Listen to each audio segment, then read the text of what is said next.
And welcome back, everybody. We are going on to game 2 here in the winners match between Zeke and TrueTouch, with Zeke leading 1-0. Can he make it out of the group in perfect style, or will TrueTouch at least take a game? I hope it does at least go to game 3. I really think TrueTouch has more to bring to the table than we saw that game. Yeah, I really hope so too. But as you say, it was one small error, and that was an error which could have happened against any player.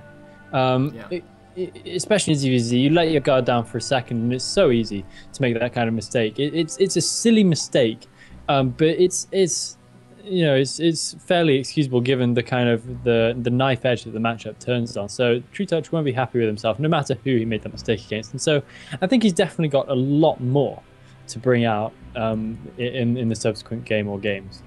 Yep, and this time we're going to be seeing a game on Andromeda. Which is a nice big 4-player map, so hopefully it gives them a bit more space to maneuver. I think, again, the naturals should be relatively easy to defend on this map, so maybe we can see a longer game, maybe even Hive level. If it gets to that point, that would be quite cool. Yeah, it would be incredibly cool. Well, fingers crossed anyway. So yeah, I guess we'll have to see what happens here. Elegant, are you ready for game 2? Yeah, let's go.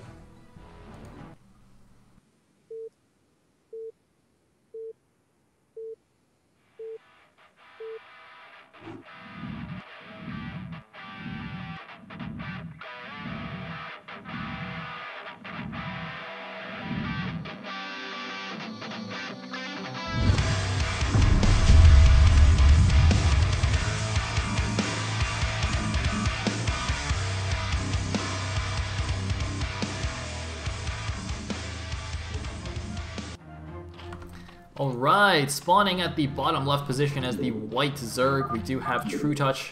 Spawning at the bottom right as the... Did I say bottom right or bottom left just now? You said bottom right. Ah, well I meant bottom left. Now I mean bottom right. And it's going to be Zeke as the red Zerg. Oh, damn it. Whatever. I know my left from my right, guys, I promise. I swear. Yeah, no, he really does. Sale means serious business. He knows what's up. But yeah, just in case you didn't catch that, Zeke red, TrueTouch gray. You know the score. I'm curious. He's not gray, he's white, Elegant. He's white. That's actually, gray. He's kind of grayish. Yeah, you're right. Gray. It's not pure white. I bet it's supposed to be white, but Zergs are just dirty, man. Yeah, probably. I'm sure it's white when it's Protoss, you know. Exactly. That's white. I don't quite know what the protocol is for mentioning things that we see in the stream chat, but I'm seeing a few funny things in the stream chat that I wish I could highlight, but I guess I've got to keep it together, keep it focused on the game as we usually do. Dude, we need to make sure we talk about enough random things that we missed the opening builds. So by all means, exactly, enough random things that we missed the opening builds. So I'm seeing this new guy in the stream chat. I think he's hardly said anything. He said one question like 10 minutes ago. And this Gary guy, I don't know quite how to pronounce it. I think it's worth remembering that whilst the IC Cup ranking may not be the premium ranking system at the moment, I don't really think it's relevant information to be telling someone who's 100% new to the game that, oh, just go and play on Fish instead. IC Cup doesn't mean anything.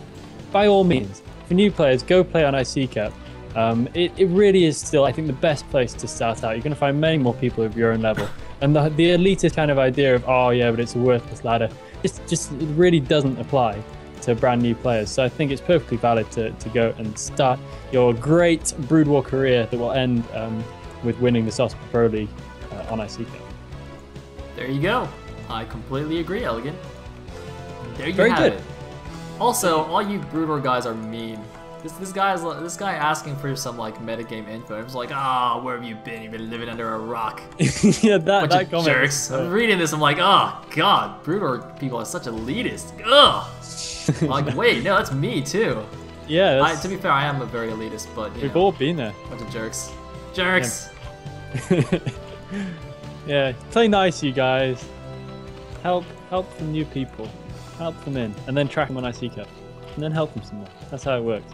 We've got some links coming out right now for TrueTouch, so this is the point at which we probably need to start watching the game, because this is where it gets real. We've got links coming out for both these guys, 4 apiece so far, and 2 more as well right there at the back for TrueTouch, so 6 links. It looks like they're not going to be too aggressive. Both of them have got natural expansions down. TrueTouch going to be wanting to keep right on top of things this game. No silly mistakes, because I'm pretty sure he's going to want to really prove his salt after what happened in the last game. And yeah, he's staying quite close to home as well. Zeke kind of poking out with an inferior number of links, really not going too far, not looking too keen on the aggression.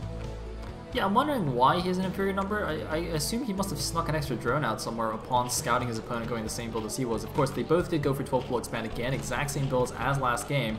But yeah, as you said, TrueTouch being a little bit more careful, neither player, going on the offensive with their Lings. It looks like both players went for speed first this time, so TrueTouch, I don't know whether that's just a response to what happened last game or not. I mean, you can see the natural ramp here is a little bit further from the hatchery on this map. It's actually more than I remembered, so that might definitely play a part. Yeah, I think looking at that, that's actually really hard to get a really good defensive position. But right now, TrueTouch Link speed kicks in, so he is going to already have a much greater capacity to defend or attack than he did last game. And indeed, here he goes, Zeke already making up a Sunken as we would expect, and it's going to be done just about in time for the Lings of TrueTouch to arrive. Sunken's coming super quick. Oh, look at that time from Zeke, just before Lings get their first shot. Very nice, and he's going to be safe for the time being, but TrueTouch continuing to make more Lings, and it looks like he could be going for it in a second.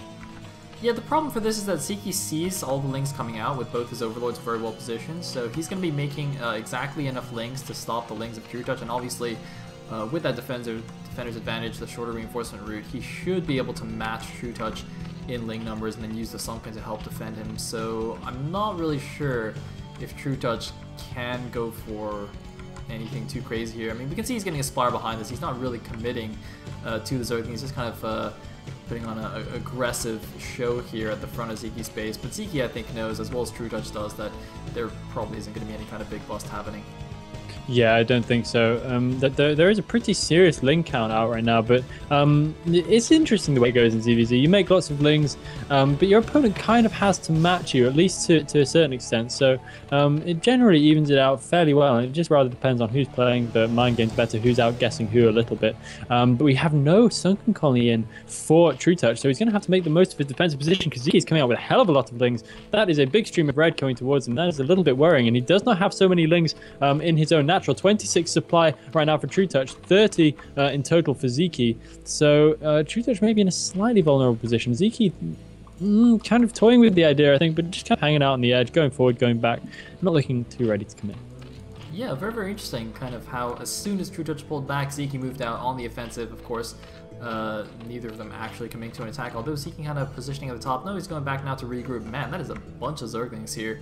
And TrueTouch just moving out, though. I'm not sure this is a good idea. He's going to run headlong into a much better position for Zeke. Going to get a little bit caught out. He is going to run away, though. They both do have speed. Looks like, oh man, TrueTouch is going to lose a few Zerglings on the retreat. And here we go. There is going to be an engagement. It looks like Zeke getting a slightly better position. He also got those few free Zerglings in the beginning, so TrueTouch really on the short end here of this Zergling battle, having to retreat with his last couple of Lings, but it's not nearly enough. And what does he have? He's got no Sunken at home. He's made Scourge! Those will do nothing! Oh no, he's gonna kill Overlords, but what is that gonna do? Oh my god, TrueTouch is in so much trouble. Oh no!